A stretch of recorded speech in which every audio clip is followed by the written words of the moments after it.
So I started back in 2006. I'd been an investment banker before, fresh out of university, and decided that wasn't the place that I wanted to stay. And I wanted to do something that's a bit more meaningful, something that had a physical touch to it, something where I could walk down the street and actually see and feel the product that I had. Importantly, I wanted to be able to touch people's lives as well by, providing a product that is home.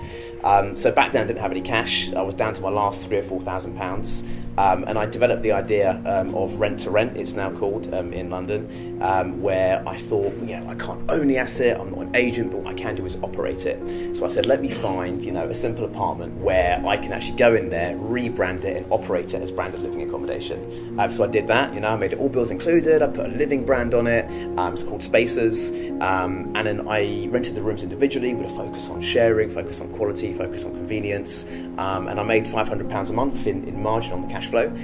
Like you say, Nick, the landlord turned out to have a portfolio. He gave me a bunch more over the next months, and I got to a stage where I had hundreds of these, starting to build a bit of a brand. I had people working for me, and it got to 2009, 2010, and the business was actually turning over enough cash that I could start purchasing assets. So I started buying simple sort of buy-to-let investments, and again churning the cash. I got to a stage where I was like, hang on a minute, I don't just want to keep on buying these small apartments. I started to realise that what I'd created was a new brand of living, and there was a real community that we had on top of it. Our people were starting to get to know each other beyond just the individual apartments. We had community events, and so I created what is now known as coliving. And so I understood from my travels in Europe, in Germany, and in the US that actually, what London didn't have was a purpose-built rented sector. So, big developers building buildings for the specific purpose of people to actually rent and live and have communities in.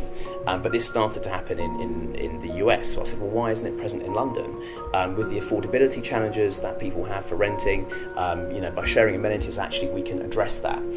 So I said, back then, in sort of 2010, 2011, I want to design and build my own buildings which will allow people to share amenities and live together in a real community atmosphere, and do it in a more affordable way.